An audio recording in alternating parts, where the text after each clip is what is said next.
In this video, I'm going to show you how to save a ChatGPT conversation as a PDF file. So basically what we need is a conversation with ChatGPT. As you can see, I had a little chat with him about a book to summarize it. And there is a little problem with this method. You can only download the conversation and the images are not included in that. So if you have used any images in the conversation, they won't be exported into the PDF file. So for now, we will show you the method how to get this conversation on a PDF file. And basically what we want to do is copy this raw part of the conversation. And sometimes it takes a while because you had a long conversation with ChatGPT. So yeah, try it out, copy it till the end. And after that, we will go to the right mouse click and then click on print. And as you can see, there is now opening a conversation in the PDF print. But the problem is that the conversation is not centered in the middle. And if you would like to center this in the middle, you can change the settings a little bit. Like if you would like to get it more centered, go to margins.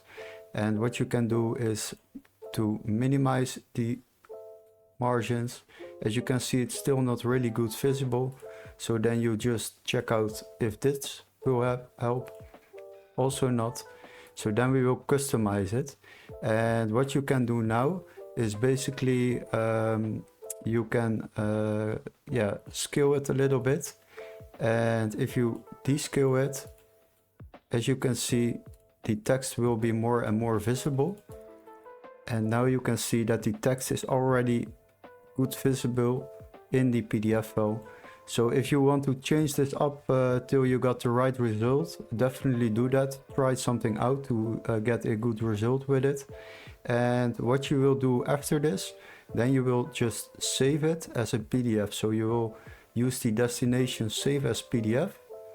And what it does is it is now saving this conversation as a PDF file. And we will save it. We need to open another tab. I will drag it over here. And if you now go to your downloads, then you will see this PDF file. And if you open it, you got the complete conversation in your PDF file. And that's basically the only method so far which is working for this method. But definitely try it out and try to change the settings to get it to your preferable size.